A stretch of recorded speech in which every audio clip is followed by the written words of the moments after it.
Matamu itu picek. Matamu picek itu.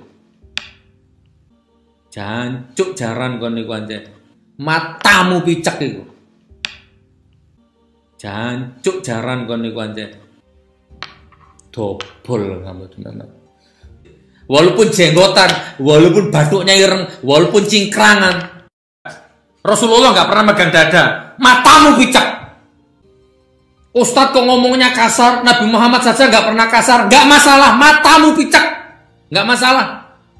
Kata-kataku yang kasar, yang buruk keluarkan semua, jangan disensor. Iki aku yang ini ki wong wis. Gak butuh sanjungan, gak taek-taekan lagu iki wis. Terserah, aku kudu ngomong kasar ya kasar, halus ya halus. Nggak usah diedit. Gak masalah. Tidak ada pengajian dalam acara ini. Semuanya menghibah, menyudutkan, dan memprovokasi. Semua buku saya, semua YouTube saya sudah ini maling, ini mantan maling. Sudah, mau apa? Mau apa? Saya dengar-dengar Gus Nur juga nggak bisa kitab. Saya akui, saya mantan maling, mantan bajingan, mantan preman, nggak pernah mondok. Saya mantan maling, mantan bajingan. Saya mantan maling, mantan bajingan. Saya nggak ngerti kitab. Mau kitab kuning, kitab gondol, kitab itu, saya nggak ngerti. Emang gue pikirin. Saya nggak pernah mondok. Nggak usah pakai dalil fikih. Saya nggak ngerti dalilnya. Saya nggak ngerti Al-Qur'annya. Saya nggak ngerti dalilnya. Saya nggak ngerti Al-Qur'annya. Anak-anak gubernur ketahuan ngentot di hotel, radikal terserah, ayo capek radikal terserah, aku radikal. Yang pantas dibubarkan bukan HTI saudaraku, HTI itu hanya menyuarakan khilafah ya, bukan HTI yang dibubarkan. Jadi ada orang mondoknya nggak jelas, struktur keilmuannya nggak jelas, tapi sudah berani menafsiri Quran dengan nalarnya sendiri. Itu kan berbahaya. Setelah menafsiri ayat dengan nalarnya sendiri, dia ini terus lantas menghakimi orang lain, menghakimi atau menilai atau menjustifikasi orang. Coba, misalkan perempuan lebih cantik mana sama istri-istriku? Hei, generasi muda NU, taek. Kalau kamu perempuan, kamu lebih cantik mana sama istri-istriku?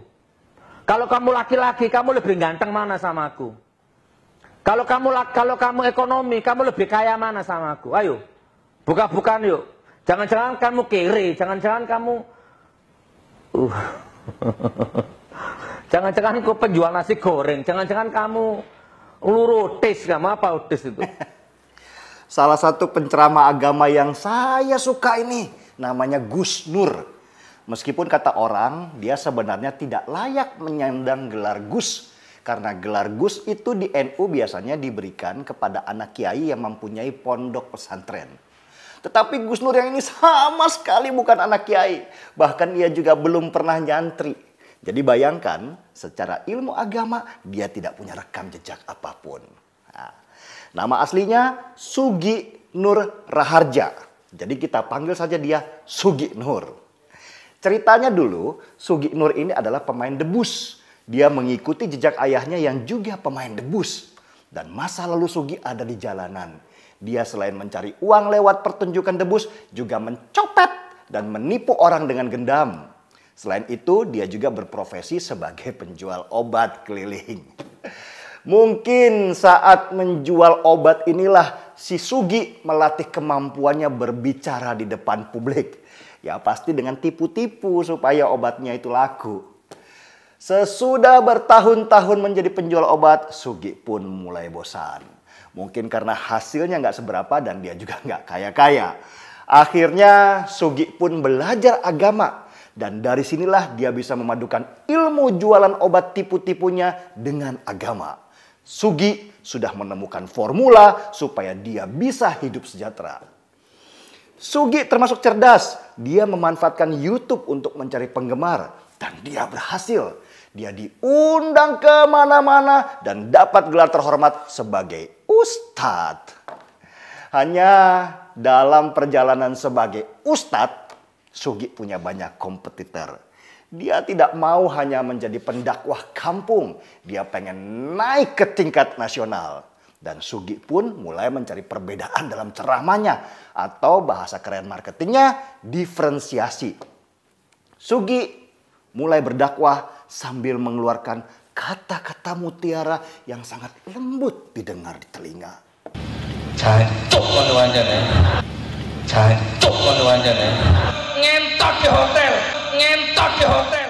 Selain itu dia terus menyerang NU dan Banser supaya orang melirik kepadanya. Dan pada saat Pilpres, Sugi menemukan momentum dengan menyerang Jokowi sebagai panjatan sosialnya. Jokowi itu sholatnya pencitraan. Itu bukan fitnah, datanya ada.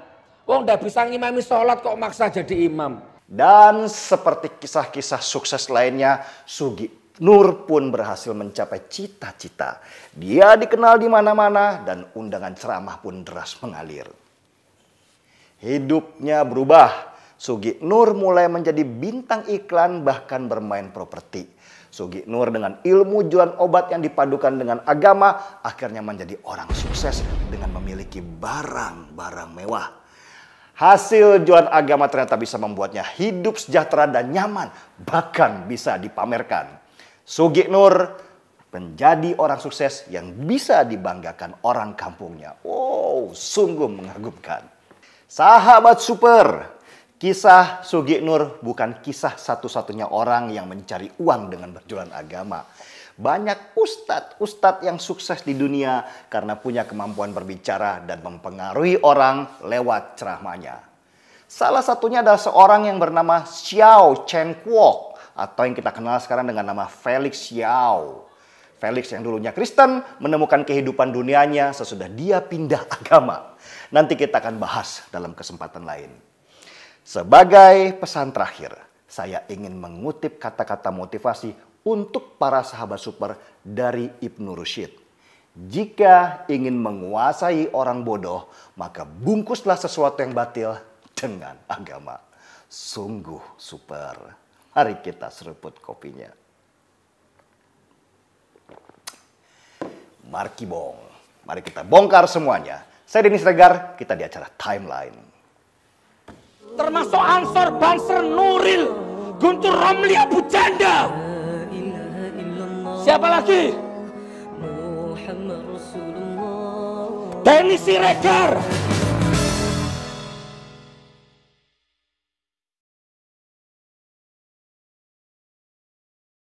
Untuk para kadal gurun yang tercinta, jangan lupa subscribe ya. Dan bunyikan loncengnya kalau Anda masih benci dengan saya. Itu juga kalau masih ada kuota.